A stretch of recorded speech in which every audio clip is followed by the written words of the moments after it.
En un pequeño pueblo rodeado de campos y bosques espesos, existía un viejo paso ferroviario abandonado. Las vías, corroídas por el tiempo, habían sido tragadas por la maleza y el óxido, y los durmientes de madera se desmoronaban bajo el peso de los años. Nadie pasaba por allí después del atardecer. No porque el lugar fuera peligroso, sino por algo mucho peor, el niño del tren. Los lugareños aseguraban que, al caer la noche, un niño aparecía en medio de las vías. No tenía más de 8 años, vestía pantalones cortos y una camisa raída, como si hubiera salido de otra época. Siempre de espaldas, inmóvil, mirando a lo lejos. Algunos se atrevieron a hablarle, pero él nunca respondía. Y si alguien osaba acercarse demasiado, giraba lentamente la cabeza y desaparecía sin dejar rastro. Pero quienes habían llegado a verlo decían que, por un instante, antes de esfumarse, su rostro se transformaba en una visión grotesca. Sus ojos eran cuencas vacías, su boca una hendidura torcida en un grito silencioso. Se decía que era el espíritu de un niño llamado Andrés, que había muerto allí mismo décadas atrás. En los años 50, cuando el tren aún funcionaba, Andrés jugaba a diario en las vías, a pesar de las advertencias de su madre. Le encantaba poner monedas sobre los rieles y esperar a que el tren las aplastara, convirtiéndolas en discos brillantes y lisos. Pero una tarde, mientras intentaba recuperar una moneda, su zapato se atoró entre los durmientes.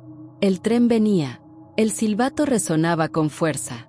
Los testigos aseguraron que el maquinista intentó frenar, pero era demasiado tarde. El cuerpo de Andrés nunca fue encontrado por completo. Algunos dijeron que los restos fueron arrastrados por los animales del bosque, otros que su madre, enloquecida de dolor, intentó recoger los fragmentos de su hijo para darle sepultura, pero solo encontró sangre y un zapato infantil a la orilla de las vías. Desde entonces, su espíritu quedó atrapado en aquel sitio. Quienes lo han visto dicen que si lo observas por mucho tiempo, comenzarás a oír el silbato de un tren en la distancia, aunque la línea ferroviaria ya no funcione. Otros aseguran que si corres al verlo, sentirás el temblor del suelo y el rugido de los vagones acercándose, seguido de una ráfaga de aire helado que corta la piel. Y algunos, los más desafortunados, han sentido como sus pies se quedaban pegados a los rieles, incapaces de moverse, mientras una sombra enorme se cernía sobre ellos. Con los años, el relato se transformó en un mito urbano.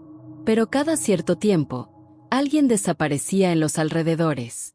Un vagabundo que pasó la noche cerca de las vías fue encontrado días después en el bosque, murmurando incoherencias y con las manos cubiertas de arañazos profundos, como si hubiese intentado rasgarse la piel.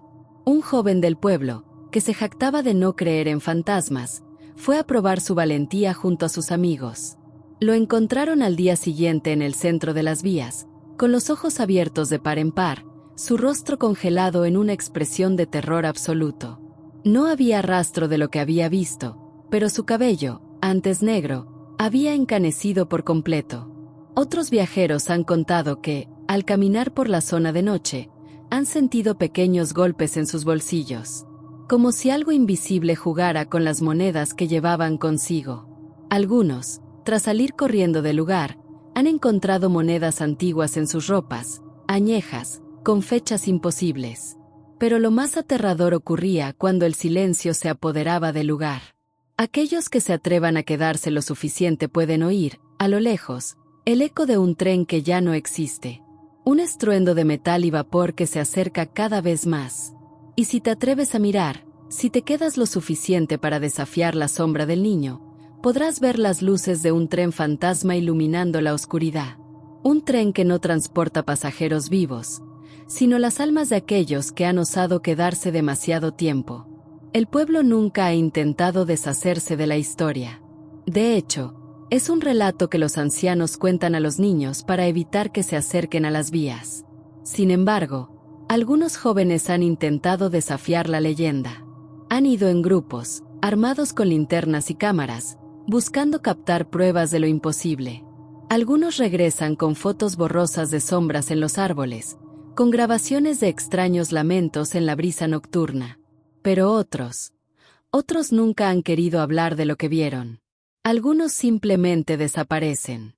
Y quienes logran salir de allí nunca vuelven a ser los mismos. Dejan el pueblo sin decir palabra, con la mirada perdida, y si alguien se atreve a preguntarles qué vieron en las vías, solo contestan con un susurro tembloroso. El tren nunca dejó de pasar.